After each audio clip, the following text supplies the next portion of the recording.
Goodbye, Hoggy. All our love always, Renato, Richard and Daisy. How beautiful. I'm down at this park where I used to walk my two lovely dogs that I had.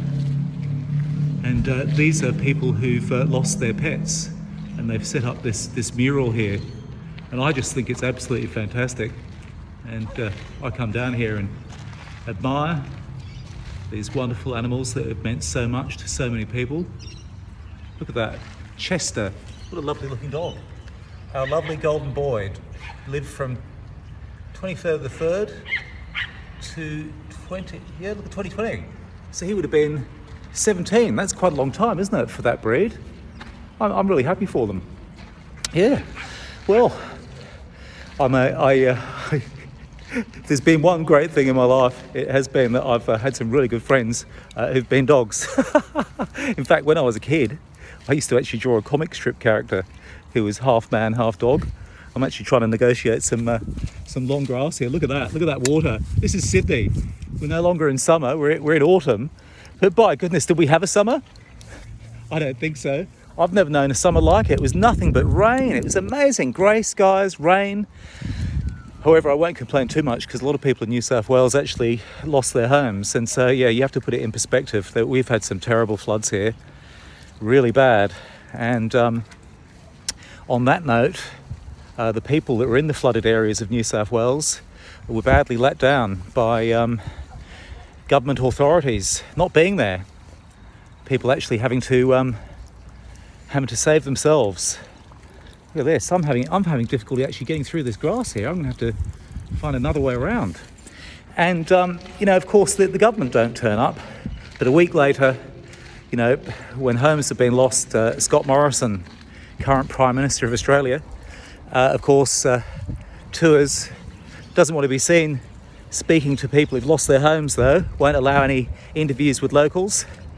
But of course, just to give his usual speeches, the usual empty stuff. I'm not anti-Scott Morrison or anti any politician in particular. I don't get into that, no way.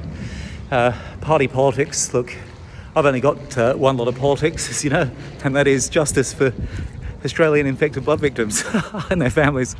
That's it, truly. I'm a bit deeper than that, though. Obviously I want justice for everyone, whatever their situation may be. If they've been wronged in the way that victims of Australia's deadliest medical scandal have been. But did you know, with these floods in New South Wales, okay, have a look at that. Full, eh? Normally empty. Yeah, but did you know with these floods in New South Wales, just on Saturday, the Australian Red Cross had some appeal for flood victims.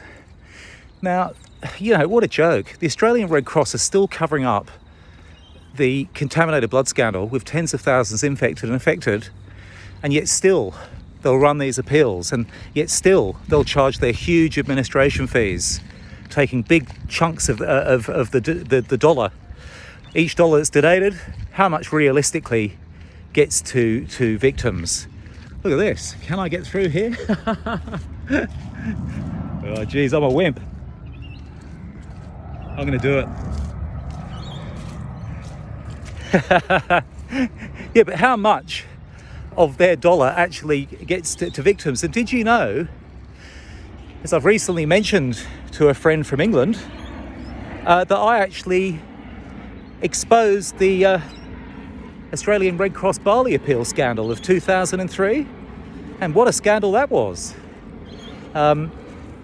Basically, Australia experienced its worst terrorism event. It was the appalling bombing of a pub in Bali, in the holiday resort of Bali. A lot of Australians go there, don't they? As do British people these days, now that the flights are cheaper and the world is smaller. But in 2003, there was a pub, and it was, pretty full of Aussies. And a bomb went off, and some terrorists killed a lot of Australians. And there were survivors who'd had the most terrible injuries. They'd lost limbs, etc. A really awful event. And so, what do you know? The Australian Red Cross held a appeal, and in record time they collected, I think it was in the space of days, Australians had given them $16 million. What's that in today's money? I don't know, but probably 25 million today. So they had all this money, and I've actually got a story to tell about the Australian Red Cross Bali Appeal. Volunteers in the group, they know it, about how it all happened, how I was able to expose it. And I also, but one day I'll go into that, because I might do it on a proposed podcast that we've got called Join High Adventure. I might talk about it then, but I just knew that the Australian Red Cross would do the wrong thing by those Bali victims. And I wasn't going to have it, because I knew that they'd wronged blood victims and haemophiliacs and so many others. So I contacted actual Bali victims, and they told me about how they were being stopped in the street by people who's saying, hey, you're sorted now, good on you, you've got all those millions donated. And they were too embarrassed to say they haven't seen 1 cent, because this isn't about money for them, it was about survival. They'd just been through absolute hell, and many of them had lost limbs. And the Australian Red Cross would say to them, we're not going to provide you with the type of limbs that you need.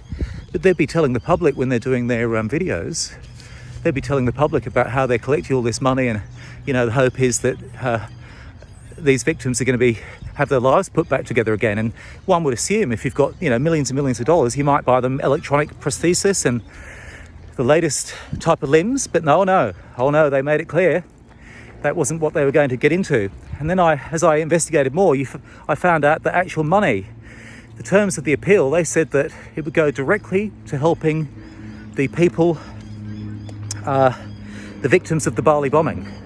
Well, suddenly I saw that they were making donations to research and things, burn research that might take years and never materialise. But of course, it's connected to the usual medical industrial complex that they were wanting to ship money out to. And I raised the alarm, and also raised the alarm about how poorly they treated victims. I held a forum with my friend, the Reverend Bill Cruz, in Ashfield, and boy, was that a big story. It was the first story on Channel 9 News back then, which was that was the big cheese. I'm not saying it was big quality news service, but in Australia back then, Channel 9 News was the news you wanted to be on, and we were up front that these Bali victims hadn't been looked after.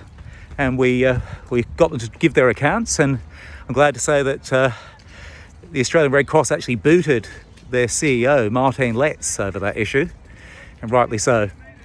She was caught fibbing about a press junket she'd had in Bali, where she was delivering an ambulance, apparently, that came from the Bali Appeal that had been raised by Australian donations. And of course, our contacts let us know that no, they didn't buy an ambulance for the people of Bali.